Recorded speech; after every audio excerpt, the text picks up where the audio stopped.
Hoy vamos a investigar cómo se genera, se transmite y distribuye la electricidad que usamos en nuestros hogares e industrias. También vamos a conocer los efectos de la electricidad sobre nuestro cuerpo. Contamos para eso con Tomás,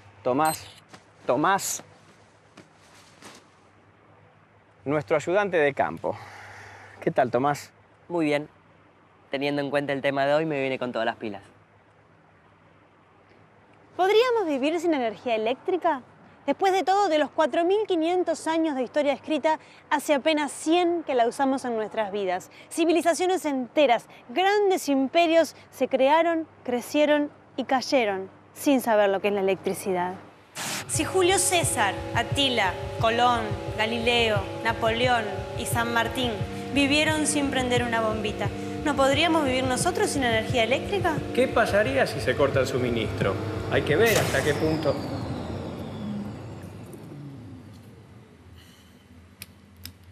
Hay que ver hasta qué punto dependemos de la electricidad.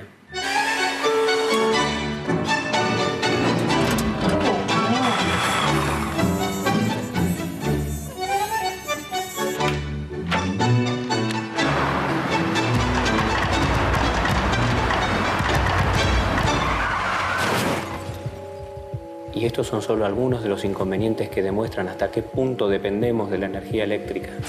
Hay una forma sencilla de ver cuán electrodependientes somos. Contemos el número de interruptores en nuestra casa. A cada interruptor lo llamaremos clic. Un interruptor, un clic. 5 interruptores, 5 clics. Yo tengo 27 llaves de pared y 9 perillas. En total, 36 interruptores. ¿Y la llave de la computadora? Ah, no la conté. ¿Y el botón de encendido del televisor? Tampoco. ¿Los botones del control remoto? ¿Y del equipo de audio? ¿El DVD? ¿El lavarropas? ¿El equipo de audio? Ya lo dije, el ascensor. ¿El tablero? ¿El coso que te viste que te pones así? ¿La planchita para el pelo? La planchita para el pelo. ¿La afeitadora eléctrica? ¿El aire acondicionado? ¿El ventilador? Anda a contar de nuevo. Sí, bueno, mejor voy a contar de vuelta. Es que los clics domésticos no son ni 10, ni 20, ni 50. Son 100, 200, centenas. De hecho, siempre hay más artefactos que tomacorrientes.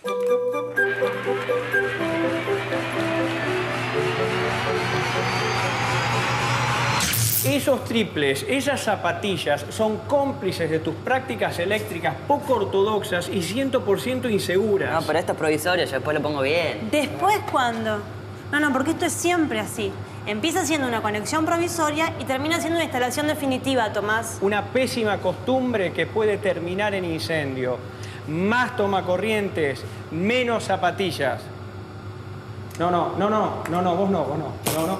No. La palabra electricidad proviene del griego electron, que quiere decir ámbar. Es que los griegos ya realizaban experimentos eléctricos con ámbar, piedras y pelusa hace 2500 años. Un poco antes de que en Argentina se inventara la virome o se conociera el buscapolos. La revolución industrial viene de la mano de la máquina de vapor.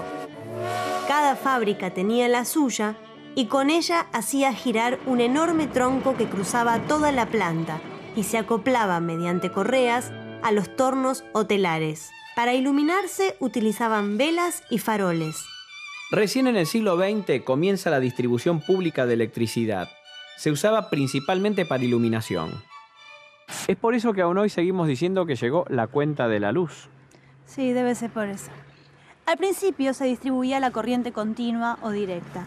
Y a partir de 1940, la corriente alterna que consumimos hoy. ¿Qué diferencia hay entre corriente alterna y corriente continua? A ver, imaginemos una cañería con agua. Una bomba rotativa tiene una acción similar a la de la corriente de una pila, que es directa, o sea que impulsa el agua siempre en el mismo sentido. Así, una pila es comparable con una bomba. También podemos comparar un cable con un caño, y una lámpara que consume energía y ofrece resistencia al paso de la corriente con esta serpentina por la que el agua circula con dificultad. La presión de la bomba se relaciona en esta comparación con la tensión de la pila, en volts. El caudal que circula, o sea, los litros por minuto, equivalen a la corriente eléctrica, a la cantidad de electrones que pasan por segundo en el circuito. 6 trillones de electrones por segundo son 1 ampere. La potencia es el producto del voltaje por la corriente y se mide en watts. Si el agua fuera impulsada por una bomba de pistón, su sentido de flujo variaría de dirección, que es lo que hace la corriente alterna. Dependiendo del país, si la corriente alterna es de 50 ciclos, se enciende y apaga 100 veces por segundo. Si es de 60 ciclos, lo hace 120 veces. Por eso es mucho más segura. Este constante ida y vuelta hace que no se mantengan encendidos los arcos o chispas, disminuyendo el riesgo de incendio. Otra ventaja de seguridad de la corriente alterna es que se puede transformar fácilmente su voltaje, reduciéndolo hasta que ya no sea peligroso. Probablemente el uso más común y primitivo sea... El timbre. Un hombre camina bajo la lluvia. El agua en su cuerpo es conductora de la electricidad. Sus zapatos mojados lo conectan con la tierra.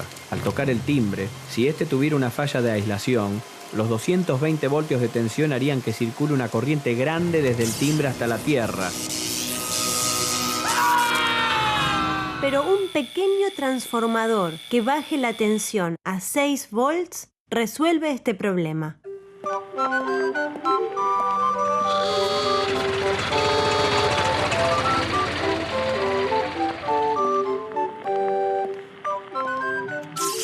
Por eso, en los tiempos de la corriente continua, que no era fácil de transformar, los timbres funcionaban con pilas, que cada tanto se secaban y había que cambiar.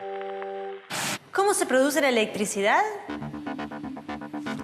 Cuando un conductor eléctrico, como puede ser un alambre o un hilo de cobre, se mueve frente a un imán, se genera una tensión eléctrica o voltaje entre los extremos del conductor. Si conectamos varios conductores en serie, lo que comúnmente llamamos bobina, las tensiones generadas se suman. Al cerrarse el circuito con una carga, por ejemplo una lámpara, se produce una corriente eléctrica.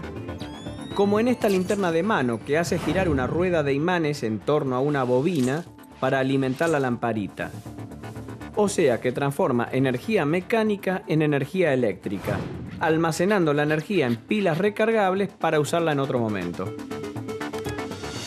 Pero a gran escala no hay forma de almacenaje, entonces debemos generar la electricidad en el momento del consumo. Vamos a ver cómo. Primero tenemos que generar un campo magnético. ¿Cómo lo hacemos? Muy bien, tenemos un clavo. Dame un clavo, Idem. Si enrollamos unas cuantas vueltas de hilo de cobre alrededor del clavo y conectamos los extremos a una pila, tenemos un electroimán. Si el campo magnético de la bobina se produce en presencia de otro imán, se generan fuerzas de atracción o repulsión que mueven a la bobina. Esto se llama principio motor. Yo construí este motor con 2 cajitas de fósforos y una bobina. Mira vos qué sofisticado, ¿eh? Entonces, ¿un generador y un motor son lo mismo? Bueno, sí y no. La diferencia radica en que el motor recibe energía eléctrica y la convierte en energía mecánica. Y el generador recibe energía mecánica y la convierte en energía eléctrica. Entonces, si yo conecto una lamparita, al girar el eje, el motor... Una de las personas claves en la historia de la electricidad es Michael Faraday. Faraday fue el inventor del motor. ¡Qué groso Faraday! Además de ser el descubridor de la inducción electromagnética, que permitió el desarrollo de la máquina eléctrica más sencilla y más utilizada por nosotros, el transformador. Gráfico, por favor. Si la corriente que circula por una bobina es constante, su campo magnético también lo es. Si la corriente es variable, por ejemplo, alterna, el campo magnético de la bobina es también variable. Cuando un campo magnético varía, aparece voltaje en los conductores y bobinas que estén cerca. Si enrollamos 2 bobinas aisladas alrededor de un trozo de hierro que canalice el flujo magnético, al alimentar la primera con tensión alterna, el flujo magnético variable generado por esta va a inducir un voltaje en la segunda. Ese es el principio del transformador. Y acá vienen los números. La relación del voltaje que entra en la primera bobina y el que sale de la segunda está dada por la relación del número de vueltas de alambre en cada bobina. El número de vueltas de la primera bobina sobre el número de vueltas de la segunda bobina es igual al voltaje que entra sobre el voltaje que sale. O sea que si la bobina primaria tiene 2000 vueltas y la secundaria 1000 vueltas, ¿El voltaje de salida va a ser la mitad que el de entrada? Exacto. Sería el caso de un transformador que se alimenta con 220 volts y entrega 110 volts. Y con la corriente se da la relación inversa. Si el voltaje se transforma a la mitad, la corriente se transforma al doble. O sea que si la bobina primaria recibe 1 ampere, la secundaria entrega 2 amperes. Exacto. ¿Y te acordás de la potencia? ¿Eh? La potencia. ¿Qué potencia? No sirve La potencia, que es el voltaje por la corriente, es la misma de los dos lados.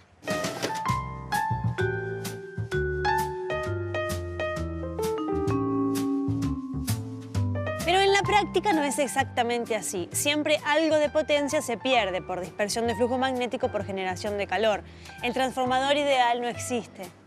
La máquina ideal no existe. El hombre ideal no existe. Pero a veces tenemos magnetismo. ¿Tú me dio cara de bobina a mí?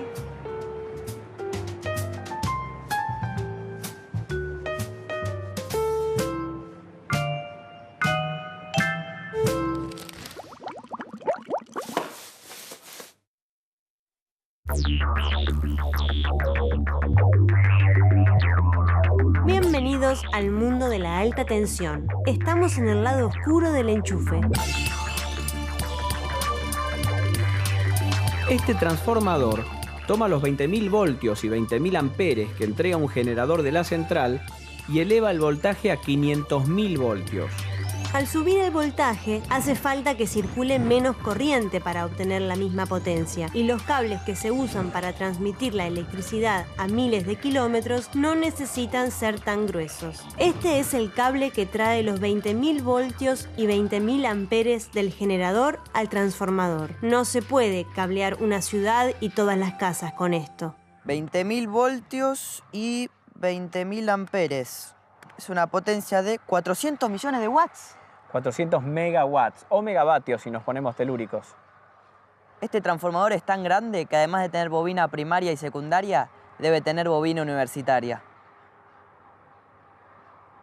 Ya dijimos que los generadores de las centrales eléctricas funcionan como el alternador de un auto, transformando la energía mecánica del motor en energía eléctrica. Pero estos generadores no pueden usar nafta.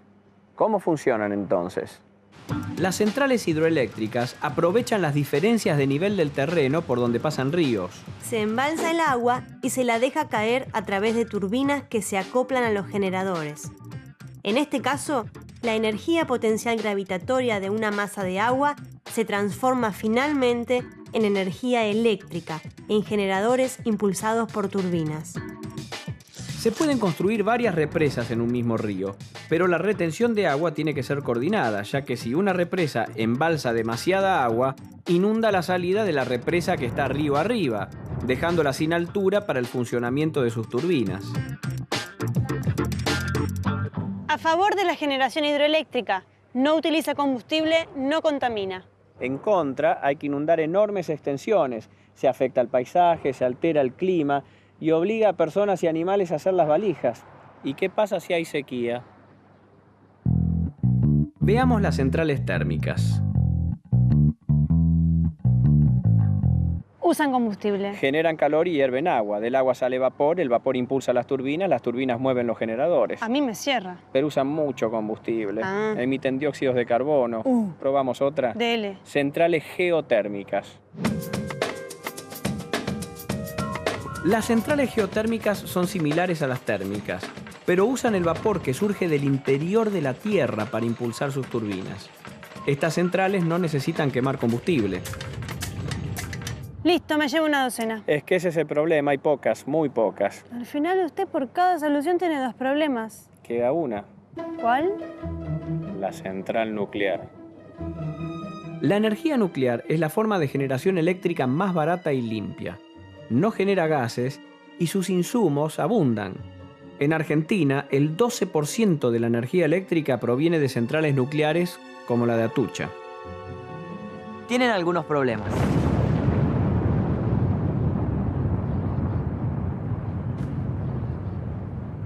Sí, y además está el otro problemita, ¿no?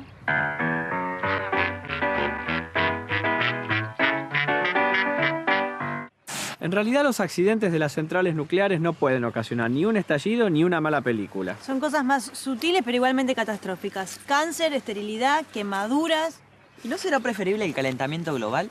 Total, me saco el suéter, me tomo un licuado. O un temor razonable el tuyo, porque cuando los elementos combustibles se gastan siguen produciendo bastante radiación. Por eso hay que tener cuidado donde se guardan. Han ocurrido accidentes.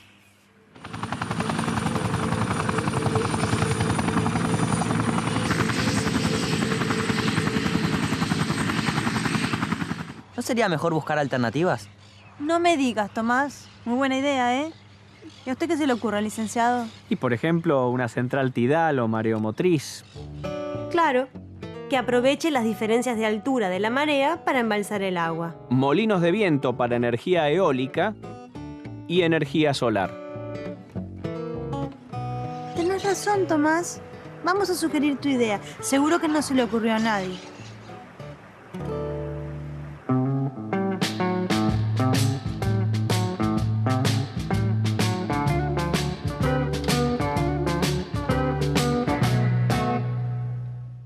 Y dejemos el cómo tendría que ser para volver al cómo es. ¿Cómo llegan esos miles de megavatios generados en todo el país a su casa? Ya dijimos que para la transmisión, la tensión se eleva a 500.000 voltios, lo que reduce la corriente y permite usar cables de menor diámetro. Para transmitir la misma potencia a baja tensión, harían falta cables de varios metros de diámetro. Para hacerlo a 220 volts, no alcanza todo el cobre del mundo. El Sistema Argentino de Interconexión, conocido como SADI, es la red de líneas de alta tensión que administra los recursos de generación eléctrica que están disponibles en cada momento. Vendría a ser como tener alargadores y zapatillas de alta tensión interconectados por toda la Argentina. Incluso está conectado con países vecinos, a los que se les compra y se les vende energía. En Internet se encuentran publicados los datos sobre generación, transmisión y consumo diario. Lo más común es que la generación térmica, la nuclear y una porción de la hídrica llamada de base sean más o menos constantes a lo largo del día.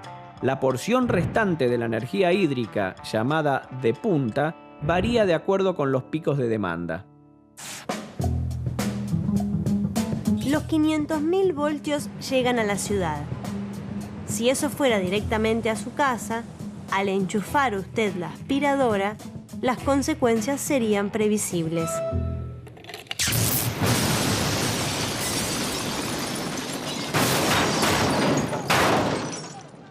Entonces bajemos un par de cambios. O mejor dicho, unos miles de volts.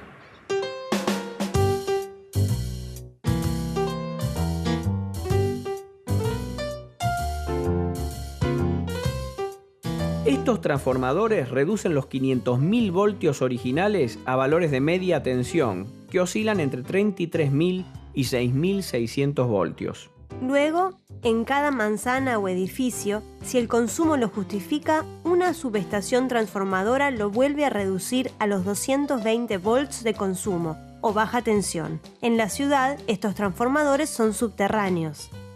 En los suburbios hay 1 o 2 por barrio y son aéreos. Claro, usted en su casa normal, familia normal, uso normal, todo normal, recibe tensión normal o monofásica, un cable neutro y un cable vivo con 220 voltios. Pero si usted es una normal...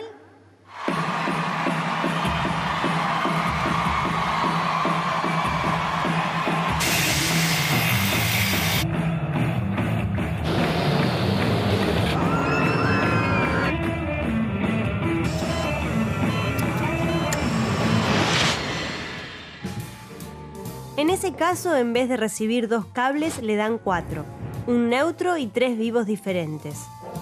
Entre un vivo cualquiera y el neutro hay 220 voltios, pero entre 2 vivos hay 380 voltios.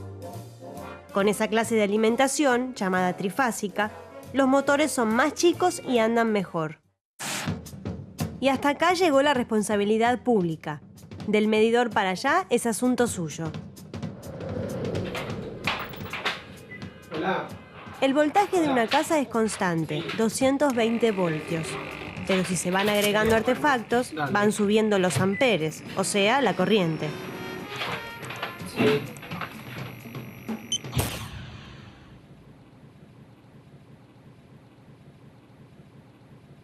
Los fusibles tienen un filamento que se calienta y se funde cuando la corriente que lo atraviesa es excesiva, como ocurre durante un cortocircuito o una sobrecarga.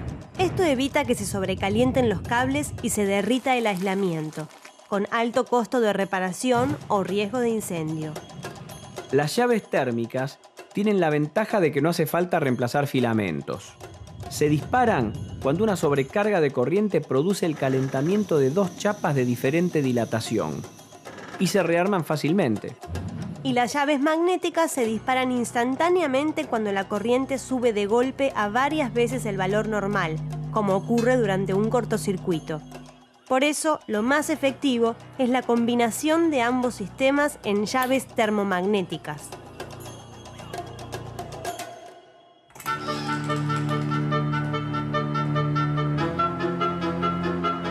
Para probar el correcto funcionamiento del sistema de protección, provocaremos un cortocircuito intencional. Por favor, no prueben esto en sus casas. ¿Por qué? ¿Es peligroso? A mí me dijeron que no era peligroso. No, Tomás, no te preocupes, eso se dice siempre, es una formalidad.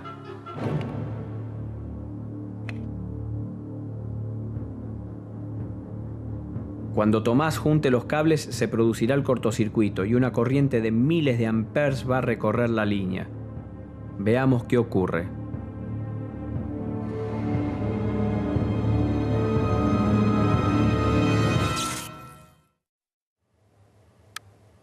¿Estás bien? La protección funcionó perfectamente.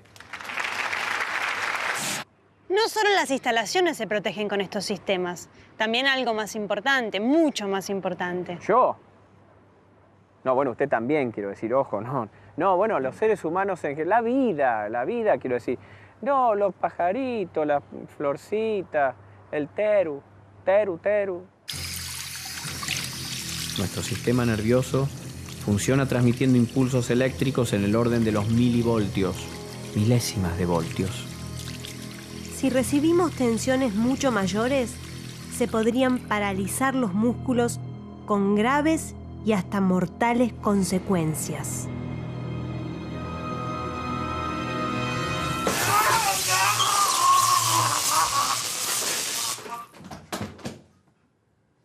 No. Una descarga eléctrica no es una película de terror. No, un shock de 220 o 380 volts es doloroso, puede ser letal, pero no salen chispas del cuerpo humano. ¿Vio qué le dije? No, la próxima vez no me ande descalzo con las manos mojadas, ¿eh? Le puede pasar cualquier cosa. Un artefacto eléctrico mal aislado puede descargar a través de su carcasa. Por eso los chasis tienen una conexión de tierra que corresponde a la patita inferior de los enchufes. Los adaptadores que anulan la conexión a tierra no son recomendables, incluso están prohibidos, pero son más seguros que una conexión improvisada. Obviamente evitar una descarga es lo más deseable, pero en caso de que ocurra hay un dispositivo que nos puede salvar. El disyuntor diferencial. Un dispositivo que se activa cuando existen diferencias entre la corriente que recorre el vivo y la que recorre el neutro. Eso ocurre cuando hay una fuga a tierra, posiblemente a través de una persona, que gracias al disyuntor no recibe corriente durante demasiado tiempo. ¿Y Tomás, qué aprendiste hoy? ¿Qué pasó hoy? Querido, todo lo que hicimos... Las agarré. Hoy aprendí un montón. Miren, aprendí que la electricidad se produce en las centrales generadoras. De ahí se transforma a alta tensión para la transmisión por líneas miles de kilómetros. Cuando llega a la ciudad, se transforma primero a media tensión y finalmente a 220 volts, para que podamos consumir. En apenas un siglo nos hemos vuelto electrodependientes, pero es una dependencia que aumenta nuestra... ¿Qué pasó? ¿Hola? ¡La luz! ¿Licenciado? Esto no está bien. ¿Hola?